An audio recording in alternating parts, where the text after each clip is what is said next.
오늘은 창세기 강의 50번째 시간으로 50번째 시간으로 여호와께서 그에게 범사의 복을 주셨더라라는 제목으로 말씀을 나누겠습니다.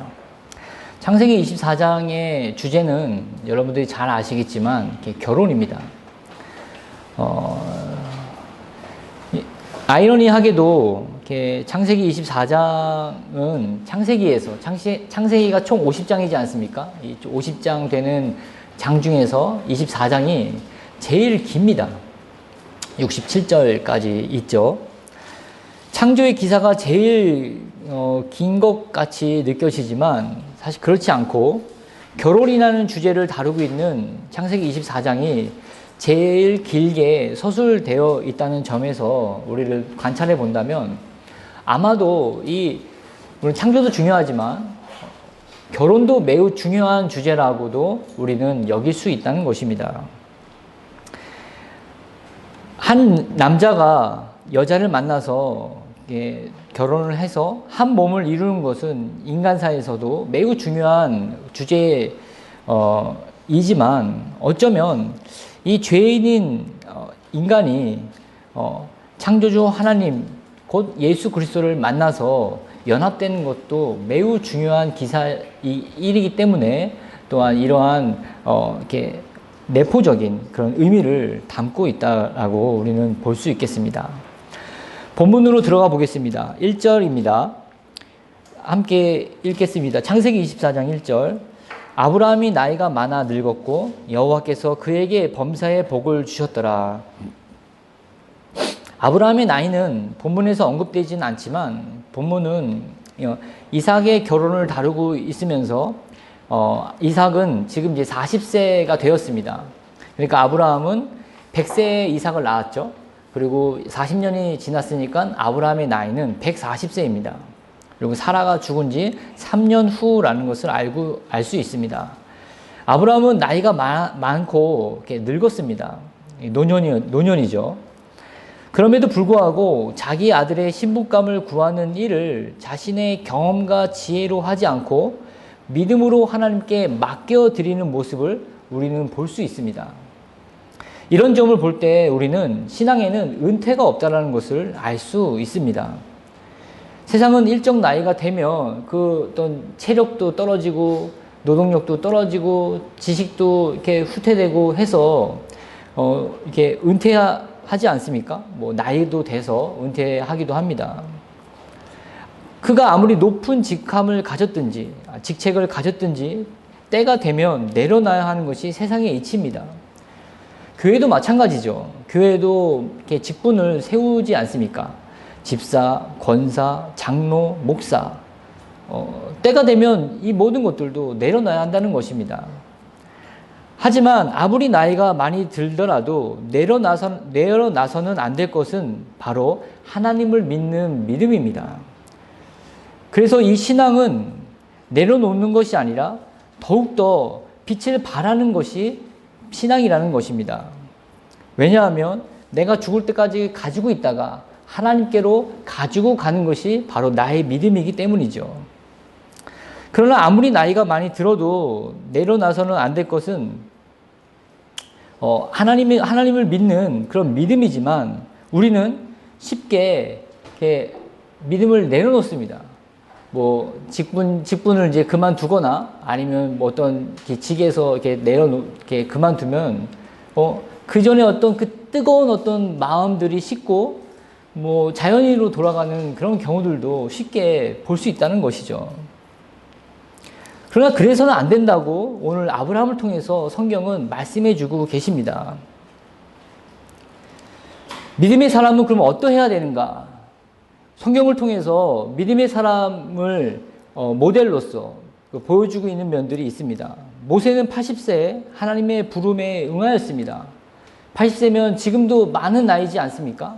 그럼에도 불구하고 하나님의 부름에 응해서 끝까지 믿음의 완주를 우리에게 보여주었습니다.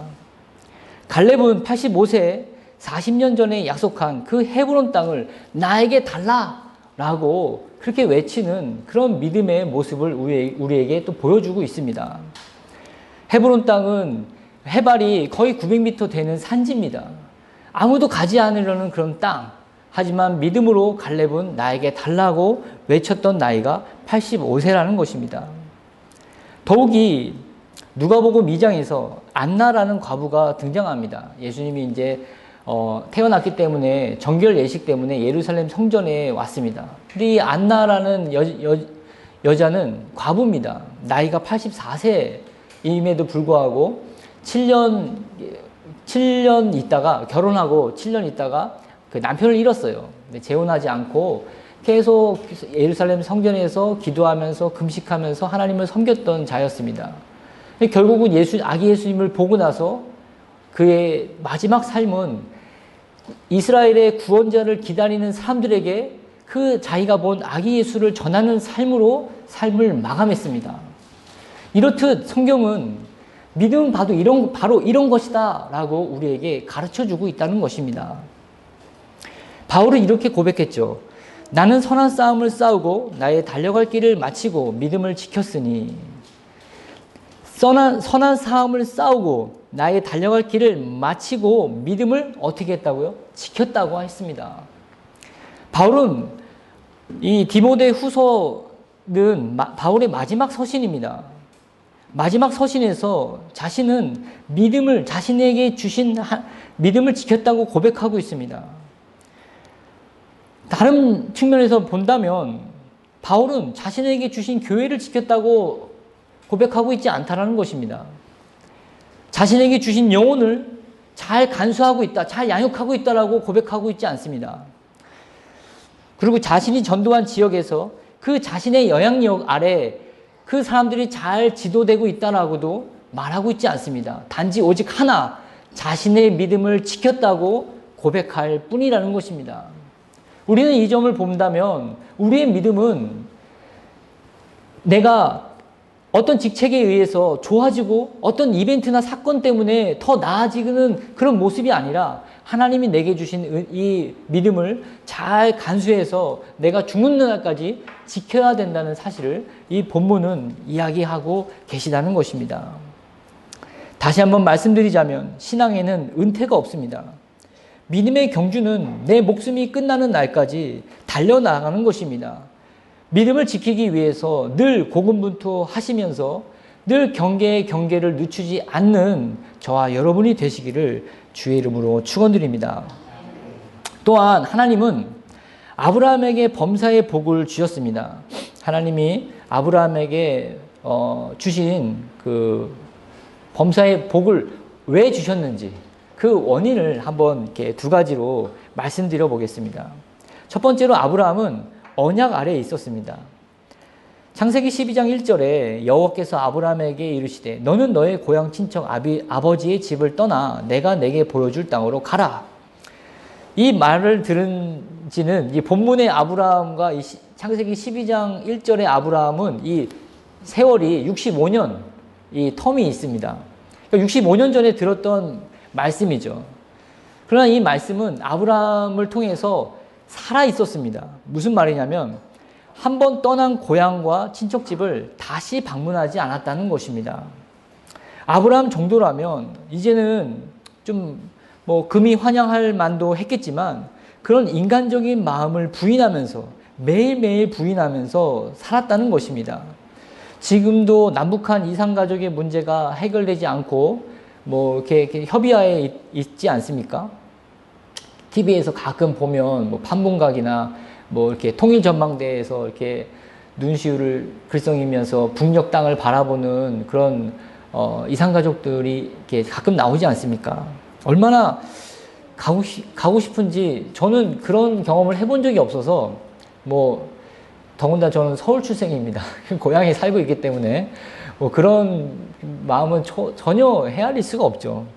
하지만 얼마나 그 땅이 내가 자라온 그 땅, 더군다나 이 어떤 그 친척들, 식구들을 보고 싶은, 더군다나 형제가 헤어졌거나 그러면 얼마나 마음이 이렇게 애처롭겠습니까? 아브라함도 그런 마음이지 않았겠습니까? 아브라함은 더 했을 것입니다. 바라보는 북녘 땅은 철조망으로 갈 수는 없지만 아브라함은 마음만 먹으면 언제든지 고향 땅으로 갈 수 있는 그런 상태였기 때문에 더 가고 싶은 마음들이 더 굴뚝같이 들었을 것입니다. 그러나 아브라함은 자기 고향, 아버지의 집 그쪽으로 한 걸음도, 한 발자국도 떼지 않았습니다. 바로 하나님이 주신 그 언약 아래 있기를 원했기 때문입니다. 그래서 하나님은 언약 아래 있는 아브라함에게 복을 주실 수 있었던 것입니다. 약속이지 않습니까? 언약은. 그렇기 때문에 아브라함에게 모든 늙어서까지도 그 약속을 자기가 지키고 있었기 때문에 하나님은 아브라함에게 복을 주실 수 있었던 것입니다. 또 두 번째로는 언약의 성취를 위해서 나아갔습니다. 하나님은 아브라함에게 뭐라고 약속하셨습니까?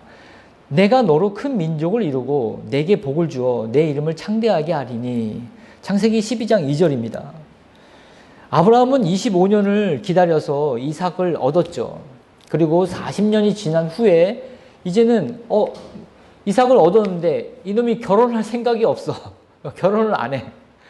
근데 그래서 어떻게 합니까? 고민이죠. 하나님이 내게 주신 약속은 나를 통해서 민족을 이루게 하시는데 겨우겨우 난 아들이 결혼을 할 생각을 안 하고 결혼을 또 안 하고 있어. 얼마나 고민이겠습니까?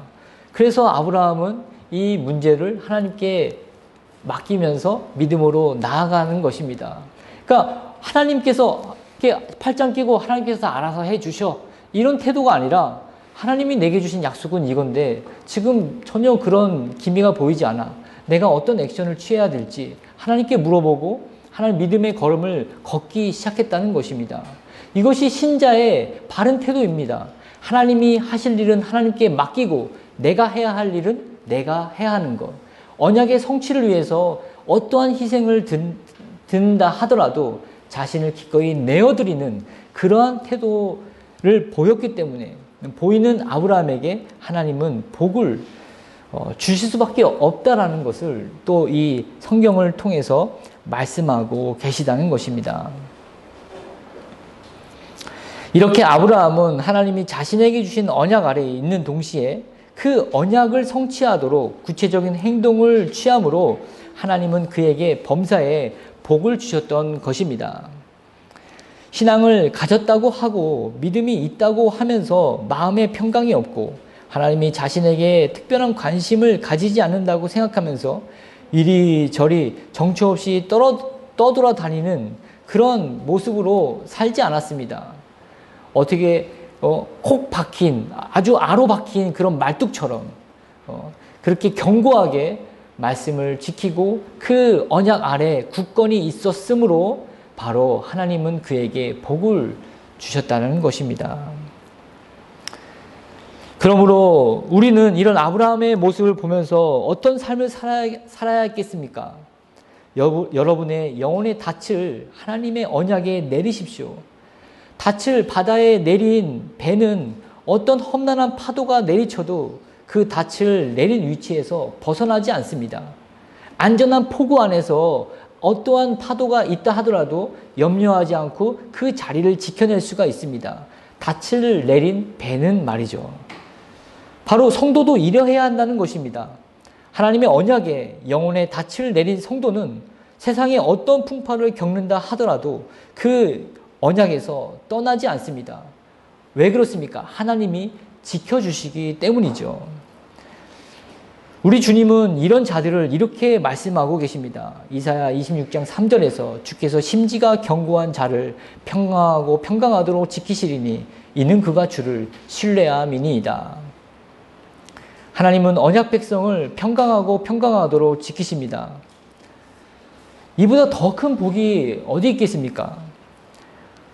그렇다면 아브라함은 이러한 복을 받을 그런 원인들, 그런 어떤 그 스탠스를 취하고 있는데 하나님은 아브라함에게 또 어떠한 복을 주셨는지 그 구체적인 그 복들을 한번 세하려 보겠습니다. 첫 번째, 아브라함은 장수의 복을 받았습니다. 오늘 본문은 아브라함은 140세이지만 더 나아가서 175세까지 살고 생을 마감합니다. 사람의 연수를 창세기 이제 6장에 하나님이 120세로 제한한 시대에서 175세를 살았다는 것은 매우 놀라운 일입니다. 하나님의 특별한 은총이 아니고서는 누릴 수 없는 복을 누렸죠. 두 번째는 아브라함은 사람의 복을 받았습니다. 창세기 24장 2절에 아브라함이 자기 집 모든 소유를 맡은 늙은 종에게 이르되 청하건대 내 허벅지 밑에 내 손을 넣으라. 아브라함에게는 아브라함 집 모든 소유를 맡은 늙은 종이 있었습니다. 아브라함은 앞서서 우리가 살펴봤듯이 가는 곳마다 하나님께 인정을 받았습니다. 이집트의 바로에게도 인정을 받고 선지자라는 칭호를 받지 않았습니까? 아비멜렉에게도 당신은 하나님과 함께 있도다 라는 그런 칭찬을 받았습니다. 또 사라의 매장지를 구할 때에도 해축속에게도 너는 하나님과 함께 할 뿐만 아니라 당신은 우리의 지도자입니다 라는 칭호까지 받았습니다. 이것이 바로 아브라함이 받은 복입니다. 사람의 복입니다. 어딜 가서든지 호감을 받고 어딜 가서든지 환영을 받으며 사람이 더해지는 그런 인생을 살았다는 것입니다. 경영의 인사관리를 배울 때 교수님이 늘 인사관리 그 수업을 들으면서 교수님이 늘 하시는 말씀이 인사가 만사다라는 말을 계속 합니다. 사람으로 인해서 경영관리가 모두 다 끝난다라는 말이죠. 끝난다는 것은 안 되게 끝날 수도 있고 잘 되게 끝날 수 있다라고 얘기합니다. 저도 직장 생활을 한 4년 이렇게 했는데 일이 어려운 게 아니라 사람이 어렵더라고요. 정말 일은 뭐 금방 이렇게 익히기도 하고 또 이렇게 잘 하기도 합니다. 근데 사람이 어려워서 대부분 고민하는 모습을 좀 보게 되었습니다. 아브라함에게는 엘리에셀이라는 충직한 종이 함께 하였을 뿐만 아니라 그의 재산이 점점 늘어가는 동시에 더 많은 그런 사람들이 함께 하였습니다. 아브라함처럼 주변에 좋은 사람들이 생겨나는 것도 하나님이 주시는 복임을 우리는 본문을 통해서 알 수 있습니다. 반면에 더욱더 시간이 가면서 사람을 잇는 그런 사람들이 있죠. 성경에도 몇몇 사람들이 있습니다. 사무엘상에 나타나는 사울도 그와 같은 사람이었습니다. 하나님을 신뢰하지 못하고 앞에 있는 블레셋 그런 군대를 향해서 조바심을 냈을 때 사람들은 사울에게서 흩어졌습니다. 사울은 결국 자기가 제사를 지내고 망령되이 행했기 때문에 자기 아들마저도 자기를 떠나는 그런 비참한 최후를 맞이했죠. 또 에스더서의 하만은 어떻습니까? 그 아하수에로의 왕의 최측근으로 왕의 총애를 받는 자리에서 악한 길로 들어서자 왕의 총애도 걷어지고 홀로 장대에 매달려서 죽는 그런 최후를 맞이하지 않았습니까? 반면에 하나님의 사람들을 보십시오. 하나님의 복을 받은 사람들은 문제를 만나더라도 좋은 사람을 만나서 그 문제를 해결하도록 도움을 받습니다. 압살롬에게 쫓기는 다윗은 후세라는 그런 친구를 만났습니다. 그래서 그 후세의 도움으로 인해서 도망칠 수 있는 시간을 벌었고 그 압살롬의 반격에 준비할 수 있는 시간을 또 얻었기 때문에 그 위기에서 모면하지 않았습니까? 바울에게는 아나니아를 붙여주시고 또 바나바를 붙여주셔서 그의 사역에 힘을 더해 주셨습니다. 여러분 곁에는 누가 있습니까? 내 곁에는 누가 있는지 한번 생각해 보십시오. 없다면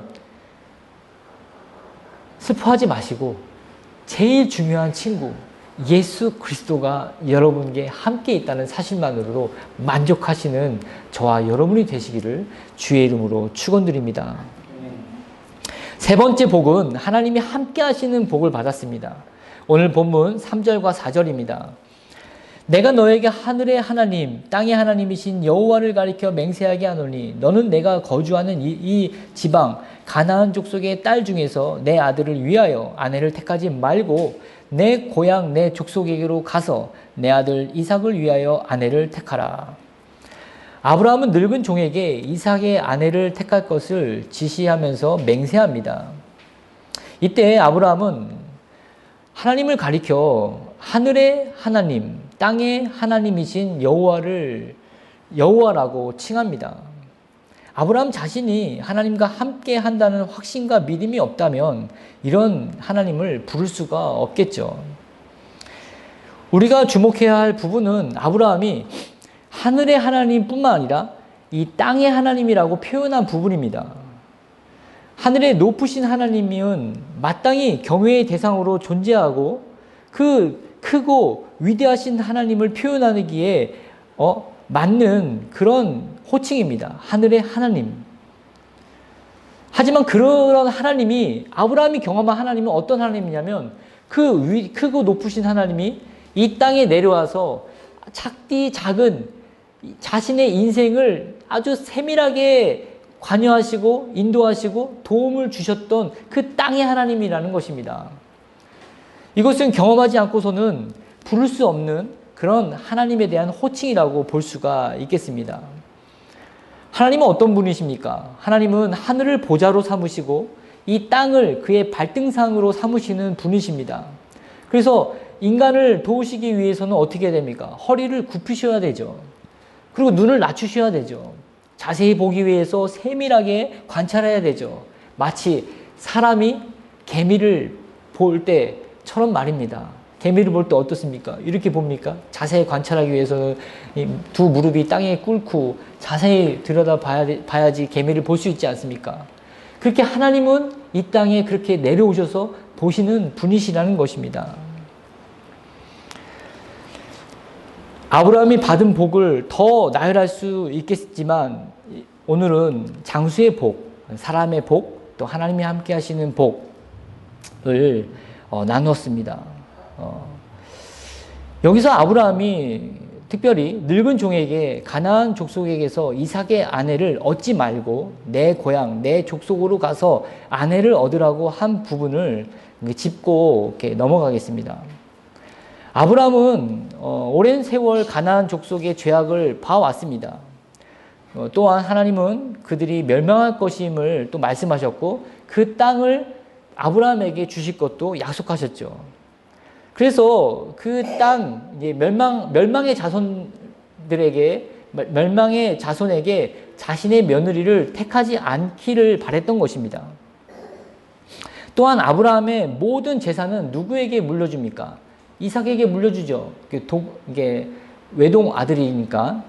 근데 그 기업을 물려받을 그런 그 짝이 이방 족속이 아니라 바로 내 혈육, 내 가족 중에서 택함을 받는 것이 옳은 선택이었기 때문에 그렇게 했던 것입니다. 다음은 5절과 6절 말씀을 보겠습니다. 창세기 24장 5, 6절 말씀입니다. 종이 이르되 여자가 나를 따라 이 땅으로 오려고 하지 아니하거든 내가 주인의 아들을 주인이 나오신 땅으로 인도하여 돌아가리이까. 아브라함이 그에게 이르되 내 아들을 그리로 데리고 돌아가지 아니하도록 하라. 네. 종이 얘기를 듣습니다. 맹세를 하는 그런 자세를 취하면서 야 이제 이삭이 결혼할 때가 되지 않았냐, 신부감을 구해야 되는데 너가 좀 알아보고 와라. 가까이에서 가나안 족속에서 찾지 말고 내 고향 아버지의 집 가족 중에서 찾아와라. 이 늙은 이 종은 매우 경험이 많고 또 주도 면밀하다는 것을 볼 수가 있습니다. 이 아브라함의 이야기를 딱 듣고 나서 이제 몇 가지 경우의 수를 헤아려 보죠. 네, 좋습니다. 이렇게 주인 어른, 제가 다녀오는데 만약에 그 신부감이 따라오지 아니하려면 어떻게 해야 됩니까? 다시 내가 이삭을 데리고 와야 됩니까? 하고 물어보죠. 굉장히 지혜로운 질문입니다. 덮어놓고 네 알겠습니다 하고 그냥 막 가지 않고 미리 경우의 수를 준비하는 그런 창의적인 그런 모습을 우리에게 보여주고 있습니다. 왜냐하면 이 질문은 매우 중요한 질문인데 해쪽 속에서 지금 아브라함이 살고 있는 이 해쪽 속 땅에서 메소포타미아 지역까지는 이렇게 직선거리만 해도 수백 킬로입니다. 그러면 갔어. 근데 아내 될 여인을 봤어. 근데 오기 싫대. 그럼 다시 어떻게 해? 이삭을 데려와야 돼. 몇백 킬로 또 왔다가 또 데려가야 되지 않습니까? 이런 일들을 미연에 방지하기 위한 질문 하나 때문에 그런 애씀을 또 피할 수 있는 그런 지혜로운 질문이었던 것이죠. 그리고 이 종은 매우 긍정적이었습니다. 이 당시 결혼 문화는 어떤 문화였냐면 신랑이 신부 측에게 결혼 지참금을 가져갑니다. 나는 이 정도의 이렇게 물질적인 여유가 있습니다 하고 지참금을 이렇게 드려요. 신부 댁에. 그래서 그 안에서 며칠을 묵습니다. 왜냐하면 신랑이 검증돼야 되잖아요. 뭐 이렇게 좀 약간 가치관이 이상하다거나 아니면 뭐 신체의 건강상 이상이 있다거나 그래서 안 되니까 이렇게 며칠을 이렇게 지냅니다. 그리고 나서 결혼 날짜를 잡고 이제 신랑은 오고 약속한 결혼 날짜에 신부를 보내죠. 이것이 이제 팔레스타인 지방의 결혼 풍습이었는데 이런 풍습을 아예 무시하고 아브라함은 가서 신부를 데려오라 라고 하는 겁니다. 아니, 내가 지금까지 당신 말 다 들었지만 지금 그런 거는 지금 약간 사회적으로도 그렇고 지금 뭐 우리가 지금 인신매매 하는 것도 아닌데 그렇게 이야기를 하면 되겠습니까? 라고 반기를 들지 않았습니다. 오히려 그 주인의 말에 수긍하면서 그 주인을 통해서 믿는 하나님을 더욱더 의지하는 그런 모습을 보이고 있습니다. 어떻게 아냐면 이 엘리에셀은 이제 메소포타미아 지역에 도착합니다. 그랬을 때 그는 아브라함의 하나님의 이름으로 기도를 하죠. 어떤 기도를 했냐면 원하건대 오늘 나에게 순조롭게 만나게 하사 내 주인 아브라함에게 은혜를 베푸소서. 맡은 자에게 구할 것은 충성입니다. 이 충성은 성실함과 열심을 나타내는 의미도 있지만 하나님을 의지하는 태도의 일관성을 가지고 충성이라고 말할 수 있겠습니다. 그냥 뭐 아무나 데려오면 되겠지. 뭐 주인이 뭐 알겠어. 이런 태도로 그 아브라함의 명령에 순행하지 않았다는 것입니다. 자신은 믿음이 없지만 나의 주인 아브라함의 그 하나님을 의지해서 아브라함의 그 은혜를 베풀어 달라고 하면서 순적한 그런 여행길을 하나님께 맡겼다는 것입니다. 이 종은 주도 면밀할 뿐만 아니라 매우 긍정적인 태도로 또한 창의적으로 자신에게 맡은 일을 해나가는 그런 종의 모습을 볼 수가 있습니다. 이런 모습은 바로 하나님의 종된 우리에게도 필요한 모습이겠죠. 주도 면밀할 뿐만 아니라 또 긍정적이고 또 창의적인 모습, 하나님의 부르신 그 부름에 합당하게 대하는 태도는 바로 이러해야 된다고 오늘 본문은 우리에게 말씀해 주고 계십니다. 자, 오늘 본문 창세기 24장 7절에서 9절 말씀을 보겠습니다. 창세기 7장 창세기 7절 24장 7절, 8절, 9절입니다. 한 목소리로 같이 읽을까요? 하늘의 하나님 여호와께서 나를 내 아버지의 집과 내 고향 땅에서 떠나게 하시고 내게 말씀하시며 내게 맹세하여 이르시기를 이 땅을 내 씨에게 주리라 하셨으니 그가 그 사자를 너보다 앞서 보내실지라. 내가 거기서 내 아들을 위하여 아내를 택할지니라. 만일 여자가 너를 따라오려고 하지 아니하면 나의 이 맹세가 너와 상관이 없나니 오직 아들을 데리고 그리로 가지 말지니라. 이 종이 그의 주인 아브라함의 허벅지 아래에 손을 넣고 이 일에 대하여 그에게 맹세하였더라. 아브라함은 자신도 자기 고향으로 가지 않을 뿐만 아니라 아들 이삭도 들어가지 못하도록 합니다.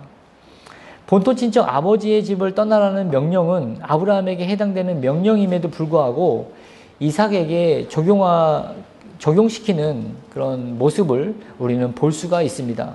왜 이삭을 그 메소포타미아 지역으로 가지 못하게 했을까요?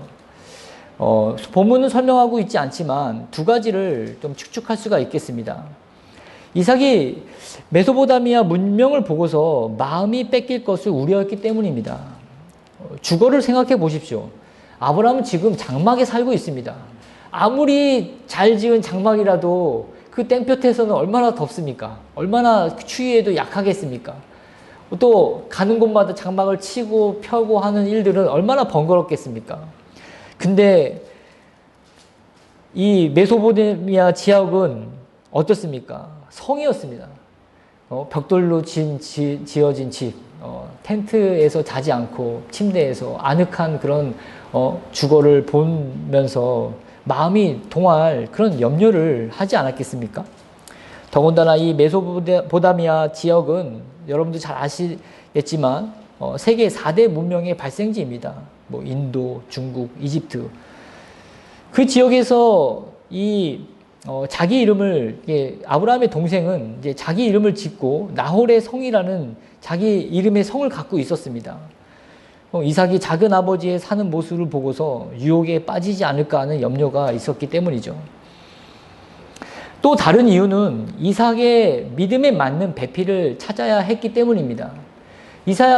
이삭의 믿음에 대해서는 조금 이렇게 우리가 평가절하되는 부분들이 많이 있습니다. 그러나 저는 이삭의 믿음을 굉장히 훌륭하게 보고 있는데 어떤 장면에서를 보자면 이삭은 자기 아버지로부터 믿음의 수업을 받으면서 살고 있습니다.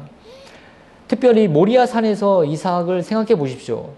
아버지가 자기를 번제로 드리고 있는데 그 묵으려는 아버지에게 일말의 저항도 하지 않고 순순히 자신을 하나님께 드리고 있었습니다. 아버지의 믿음을 배운 것이죠. 그 이삭이 어려서 그랬죠. 추정컨대 이때 이삭의 나이는 약 17살에서 19살 정도가 됩니다. 왜냐하면 그 나무, 그 번제로 쓰일 나무를 지고 가지 않습니까? 아브라함은 횃불과 칼만 들고 갔습니다. 그렇기 때문에 장성한 그런 청소년 시기에 그런 아들이라고 볼 수 있겠습니다. 자기 아버지 아브라함의 믿음을 물려받은 이삭은 작은 아브라함이라고 불릴만 했습니다. 그런 믿음의 생활, 그런 믿음의 어떤 삶을 늘 들으면서 살아왔던 그런 이삭에게 그렇다면 이 작은 아브라함에게 맞는 배우자는 누구여야겠습니까? 바로 여자 아브라함이어야겠습니다. 그렇지 않습니까? 같은 믿음이어야지 결혼을 하지. 믿음이 다르면 어떻게 살아갑니까? 바로 이 여자 아브라함을 찾기 위한 조건이 그냥 데려와라 이겁니다. 신랑의 얼굴도 보지 않고 자기 고향과 친척과 아버지의 집을 떠나 낯선 땅으로 나서는 믿음을 갖고 있는 여인, 바로 그 여자 아브라함이 아니면 이삭의 배필이 될 수 없었던 것입니다. 그래서 아브라함은 종에게 절대로 이삭을 그 고향 땅으로 데려가지 말라라고 했던 것입니다. 그렇습니다. 제 이야기를 들으셔서 아시겠지만 리브가의 입장에서 보면 어느 날 갑자기 늙은 할아버지가 낙타 10마리를 끌고 왔는데 자기 고향 친척 아버지에 떠나 신랑이 있는 곳으로 가자. 그런 청을 받는 거 아니겠습니까? 그건 믿음이 아니고서는 나설 수 없는 일입니다. 마치 아브라함이 내 고향 아버지의 집을 떠나라고 그 말 한마디만 듣고 나서듯이 이 이삭의 아내, 그 여자 아브라함은 마찬가지로 그와 같은 명령에 의해서 순종하는 태도로 믿음을 보여야 된다는 것입니다. 그렇기 때문에 아브라함은 2번이나 거듭해서 이삭을 그곳으로 데려가지 말라고 했던 것입니다. 철저하게 믿음 중심이며 언약 중심인 아브라함을 우리는 볼 수가 있다는 것입니다. 마지막 10절입니다. 창세기 24장 10절, 이의 종이 그 주인의 낙타 중 10匹을 끌고 떠났는데 곧 그의 주인의 모든 좋은 것을 가지고 떠나 메소포타미아로 가서 나홀의 성에 이르러. 아브라함은 엘리에셀을 그 늙은 종을 메소포타미아 지역으로 보내므로 자기의 믿음을 실행에 옮깁니다. 인생에서 사건의 절정은 있을지언정 믿음의 절정은 없다는 것을 우리는 발견할 수가 있습니다. 이게 무슨 말입니까? 흔히들 아브라함의 믿음의 절정을 아브라함의 믿음의 절정은 어떤 순간입니까? 라고 물어보면 대부분 이삭을 바칠 때라고 이야기합니다. 그 믿음의 그래프에서 이렇게 쭉 이삭을 바치는 그런 그때가 믿음의 절정이고 그 다음에 쭉 내려오는 그렇게 생각을 합니다. 근데 이것은 매우 잘못된 생각입니다. 아브라함이 이삭을 바치는 때는 사건의 절정이지 믿음의 절정이 아니라는 것입니다. 사건의 절정을 믿음의 절정이라고 착각하는 사람들의 어떤 특징은 뭐냐면 과거를 자꾸 얘기해요. 과거 내가 어땠다. 엄청 헌신했다. 내 휴가도 반납하고 여름 성경학교 그렇게 했다. 그 과거에는 그 화려한 어떤 그런 경험, 신앙 경험을 막 이야기하는데 그때가 좋았지라는 그런 끝맺음으로 자신의 말을 마칩니다. 또 더군다나 나이 드신 분들은 젊었을 때는 그렇게 그렇게 해야 돼라고 이렇게 합니다. 이런 분들은 과거에는 믿음이 좋았지만 현재의 믿음은 식거나 없어졌다고 착각을 합니다. 뭐냐면 사건과 믿음을 동일시 여기기 때문입니다. 이런 사람들은 사단에게 속고 있는 것입니다. 여러분, 활동은 믿음이 아닙니다. 믿음은 성장해 가면서 점점 성숙해져 가는 것입니다. 그래서 어떠한 문제나 어떤 사건이 만나면 그것을 해결해 나가는 것이 믿음이지 그 사건 자체를 해결했다고 해서 믿음이 좋다 그렇게 평가해서는 안 된다는 것이죠. 왜냐하면 하나님으로부터 받은 이 믿음은 그냥 씨앗과 같습니다. 이 씨앗을 싹을 틔워서 성장하는 것은 우리의 책임인 것이죠. 갖고 와야 된다는 것입니다. 그래서 이렇게 양육이란 말을 쓰지 않습니까? 그 성장에 대해서도 이야기를 합니다. 그럼 우리는 계속 클 수 있는 게 아닙니다. 어느 정도 어떤 이렇게 성장을 거듭하면 이제 성숙의 단계에 이르죠.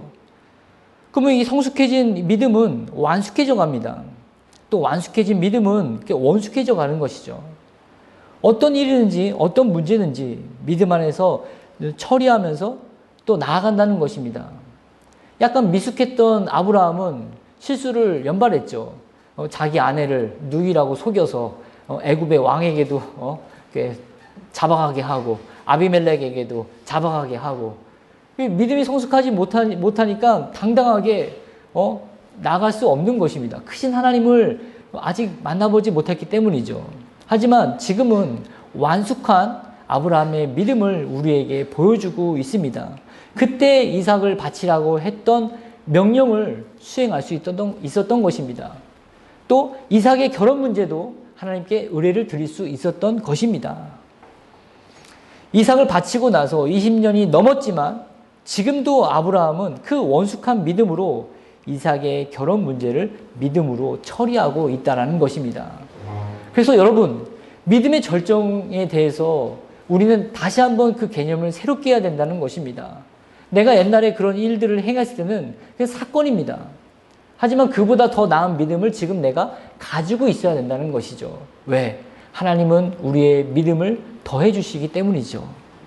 그렇기 때문에 우리는 더 나아가서 우리 설교 초반에 이야기했듯이 아브라함이 나이가 많고 늙었으나 어떻습니까? 그 믿음은 잃지 않고 신앙을 은퇴하지 않은 채 계속 그 삶은 하나님께로 점점 가까이 나아갔다는 것입니다. 하나님은 이것을 원하십니다. 이것이 바로 믿음의 본질이자 우리가 추구해야 할 인생의 방향입니다. 오늘 본문은 이러한 아브라함을 통해서 우리에게 신앙에는 은퇴가 없다는 말씀과 더불어서 늙어서 범사에 하나님께 복을 받는 아브라함이 어떻게 형통하면서 살아가는지를 우리에게 보여주고 계시다는 것입니다. 각자 여러분들의 삶에서 그 지향점을 아로잡으시고 또 이렇게 여러분들의 또 노년에 또 지금도 마찬가지지만 하나님께 범사의 복을 받는 저와 여러분이 되시기를 주의 이름으로 축원드립니다. 기도하겠습니다.